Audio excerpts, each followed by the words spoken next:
లక్ష్మీం క్షీరసముద్రరాజతనయాం శ్రీరంగధామేశ్వరీం దాసీభూతసమస్తదేవవనితాం లోకైకదీపాంకురాం శ్రీమన్మందకటాక్షలబ్ధవివత్ బ్రహ్మేంద్రగంగాధరాం త్వాం త్రైలోక్యకుటుంబినీం సరసిజాం వందే ముకుందప్రియాం శుద్ధలక్ష్మీర్మోక్షలక్ష్మీర్జయలక్ష్మీ సరస్వతి శ్రీర్లక్ష్మీ వరలక్ష్మీశ్చ మమ ప్రసన్నా వరాం కుశౌపాసమభీతిముద్రాం కరైర్వహంతిం కమలాసనస్థాం బాలార్కకోటి ప్రతిభాం త్రినేత్రాం భజేహమంబాం జగదీశ్వరీం త్వాం సర్వమంగళమాంగళ్యే శివే సర్వార్థసాధకే శరణ్యే త్రయంబకే గౌరీ నారాయణి నమోస్తుతే. ఓం శ్రీ దుర్గామలీశ్వరాభ్యాం నమః.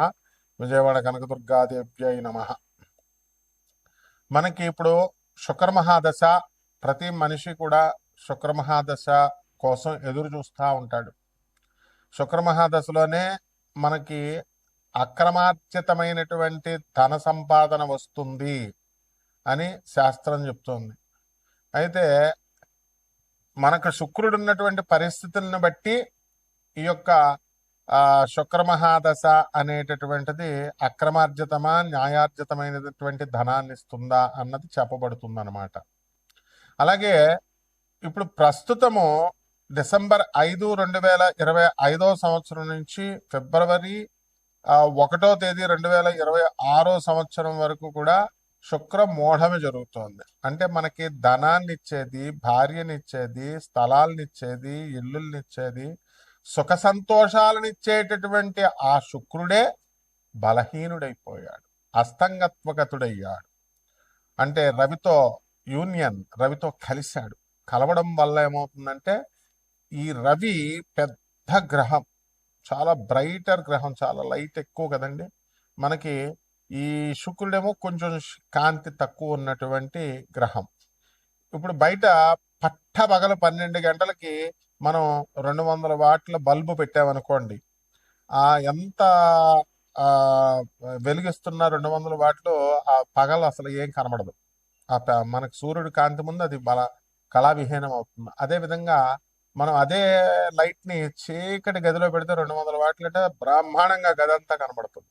అంటే ఏమైందనమాట, సూర్యకాంతి ఆ యొక్క 200 వాట్ల లైట్ని లాగేసింది. అదేవిధంగా మనకి ఈ శుక్రమోఢమిలో ఈ రవి ఏం చేస్తాడంటే మొత్తం శుక్రుడి యొక్క ఎనర్జీని, శుక్రుడి యొక్క శక్తిని, శుక్రుడి యొక్క కాంతిని అంతా లాగేసి శుక్రుడిని బలహీనుని చేసేస్తాడు. దాంతో శుక్రుడు ఏమి చేయలేని నిస్సహాయ పరిస్థితిలోకి వచ్చేస్తాడు. ఆయనే నిస్సహాయ పరిస్థితిలోకి వచ్చినప్పుడు మనకేమిస్తాడండి ఆయన? మన ఫ్రెండ్ అప్పు అడుగుతాం మన ఫ్రెండ్ దగ్గరే డబ్బులు లేవనుకోండి, ఇంక మనకేమిస్తాడు ఆయన? ఆ విధంగా ఆ శుక్రుడు బలహీనమైపోతాడు. కాబట్టే మూఢాల సమయంలో మనము వివాహాలు చేయకూడదు అంటారు. ఎందువల్లంటే ఆ అమ్మాయికి ఆ అబ్బాయికి చూడగానే పరస్పరం ఆకర్షణ కలగాలి, మ్యూచువల్ అట్రాక్షన్ ఉండాలి, ఒకళ్ళ మీద ఒకళ్ళకి పరస్పర గౌరవభావం ఉండాలి. వీడు మొగుడు, నాకు నేను రెస్పెక్ట్ ఇవ్వాలి, గౌరవాన్ని ఇవ్వాలని ఉండాలి. అంతేగాని ఏంట్రా అంటే ఏంటి నువ్వు చెప్పేది నాకు అంటే ఆకర్షణ లేనట్టు అనమాట. అలాగే mutual respect, mutual confidence. Phone ఏదన్నా వచ్చి మాట్లాడుకుంటున్నాడు అనుకోండి, పాపం ఎవరు దేంతో మాట్లాడుతున్నావు అని ఆ అమ్మాయి రోజు అడుగుతుంటే, ఎక్కడికైనా ఆఫీస్ నుంచి లేటుగా వచ్చినా, బయటికి వెళ్ళినా ఇవన్నీ కూడా ఎక్కడికి వచ్చావు, దేంతో ఉన్నావు, నువ్వు దేంతో కులుకుతున్నావు, ఇలాంటి ప్రశ్నలు వేస్తే వాడికి జీవితాంతము కూడా నరకమే. కాబట్టి ఇవన్నీ కూడా ఎప్పుడు జరుగుతాయంటే శుక్ర బలం లేనప్పుడు భార్యే ఇలా అడుగుతా ఉంటది. ఇంకా వాడికి ఎలా కనబడుతుందంటే భార్యే శత్రువు కింద కనబడుతుంది. పోనీ ఏదో కొన్ని రోజులు అడిగితే ఏదో పోన్లే, బయట వాళ్ళు అయితే కొన్ని రోజులు అడుగుతారు ఏదో అనుకోవచ్చు. ప్రతిరోజు, ప్రతి సంవత్సరము, ప్రతి నెల ఇంకా అలా జీవితాంతం ఎత్తుపొడుపు మాటలతో వీడు భరించలేక విడాకులకు వెళ్ళిపోతారనమాట, భార్య అయినా భర్త అయినా. ఇదే శుక్రుడు వీక్గా ఉంటే. కాబట్టే మనం ఏం చేయాలంటే కక్కుర్తి పడకుండా మనము ఈ యొక్క పెళ్ళిళ్ళు చేసేటప్పుడు ఈ శుక్రమూఢంలో మనం పెళ్ళిళ్ళు చేయొచ్చా, చేయకూడదా, పెళ్లి చూపులకు వెళ్ళొచ్చా, వెళ్ళకూడదా, అసలు జాతకం ఎలా ఉంది, అసలు ఆ పెళ్లి కొడుకు శుక్రగ్రహం ఎలా ఉంది, ఆ యొక్క పెళ్లి కూతురు శుక్రగ్రహం ఎలా ఉంది, ఇవన్నీ కూడా మనం చూసుకోవాలి. ఒక జ్యోతిష పండితుడిని అడగాలి. అది కూడా జ్యోతిష పండితులు మంచి విద్యావంతులై ఉండాలి, గురు పరంపరలో రావాలి. అప్పుడే మనకి కరెక్ట్గా మనకు చెప్పగలుగుతారు. ఇప్పుడు అందువలన ఇప్పుడు యూట్యూబ్లో వచ్చే వాళ్ళంతా కూడా ఎవ్వరు కూడా అంత శాస్త్ర పండితులు లేరు. కాబట్టి ఎట్టి పరిస్థితుల్లో కూడా కమర్షియల్ ప్రతి ఒక్కళ్ళకి తెలిసిందే మీ అందరికీ కూడా. అందువలన మనకి జ్యోతిష్యం అడగాలంటేనే భయపడేటటువంటి విధానంలో మన భక్తులందరూ కూడా ప్రేక్షకులందరూ ఉండడం, ప్రజలు ఉండడం జరుగుతోంది. కాబట్టి మనం మరి ఏం చేస్తారు, మీరు కూడా డబ్బులు ఇవ్వరు కదమ్మా. అడగ ఊరికనే జ్యోతిష్యం ఒకటి, తర్వాత ఈ యొక్క సంగీతం ఒకటి, ఇవన్నీ కళలన్నీ ఫ్రీగా చెప్పాలని అనుకుంటారు. అసలు గురువుగారి దగ్గర ఫ్రీగా చెప్పించుకోకూడదు, పంతులు గారి దగ్గర ఫ్రీగా చెప్పించుకోకూడదు అనే విషయం మర్చిపోయారు. కాబట్టి వీటి వల్ల శాస్త్రానికి చెడ్డ పేరు. అందువలన ఇది కూడా శుక్రదోషమే. అంటే గురువు పట్ల నమ్మకం విపరీతంగా ఉండాలి. అందువల్లనే మోడర్న్ సైన్స్ని, నాసా లైవ్ రిపోర్ట్స్ని బట్టి మనం చూసి జాతకాలు చెప్తాము.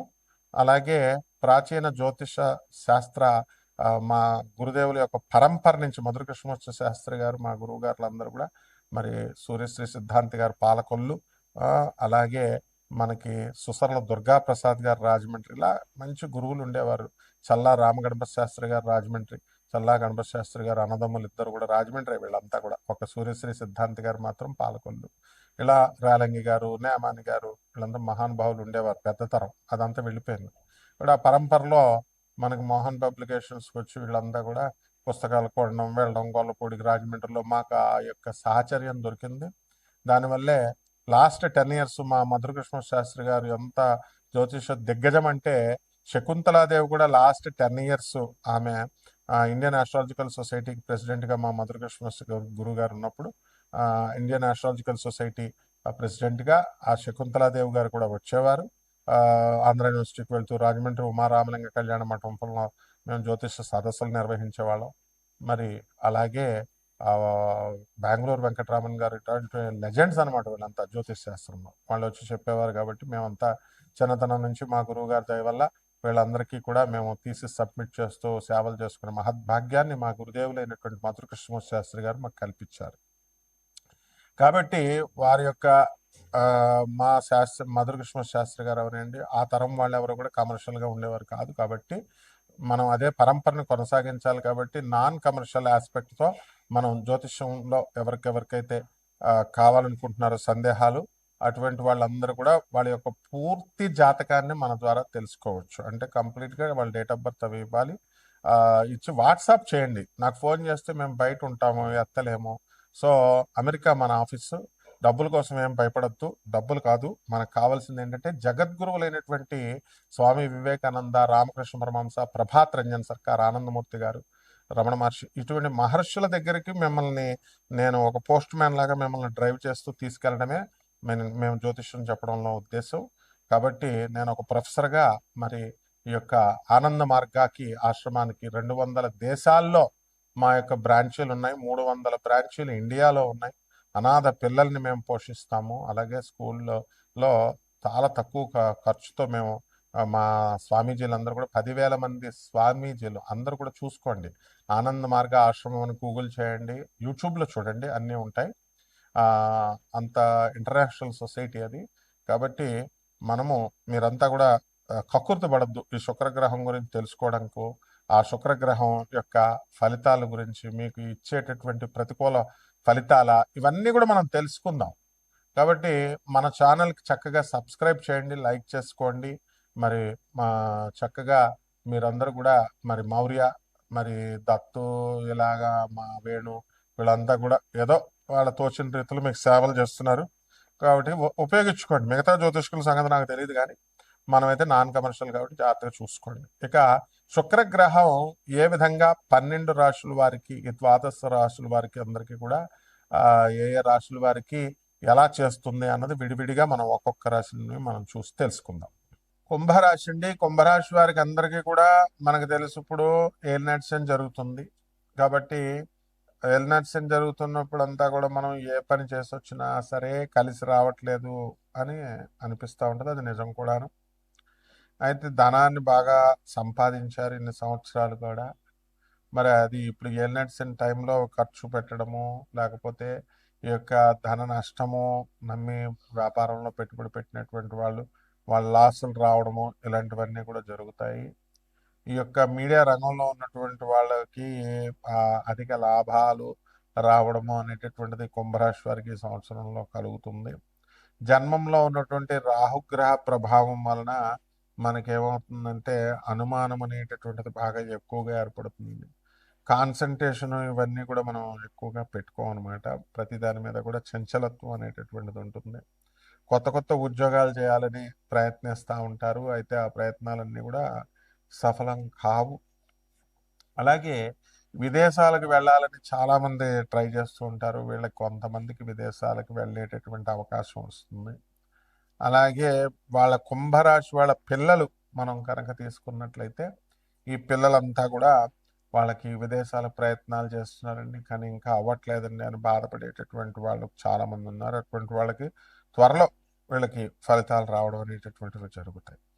ఇక ఈ ఏలినట్స్లో హార్ట్ సర్జరీస్ కూడా అవడానికి అవకాశాలు ఉంటాయి కొంతమందికి. ఎవరికైతే ఈ యొక్క ఏలినట్స్లో ఎంతసేపు హెల్త్ ప్రాబ్లమ్స్ అనేటటువంటివి ఉంటాయి. అయితే ప్రాణగండాన్ని మనం దాటడానికి అధికంగా అవకాశాలు ఉన్నాయి. కాబట్టి ఎవరికైతే ఈ యొక్క రాశి వారు ఉన్నారో మరి ఆహార విషయాల్లో కానీ ఆ తర్వాత ఈ యొక్క మందు తాగడాలు ఇలాంటి విషయాల్లో కాస్త జాగ్రత్తగా ఉండడం అనేటటువంటి సిగరెట్లు ఇలాంటి విషయంలో జాగ్రత్తగా ఉంటే సరిపోతుంది.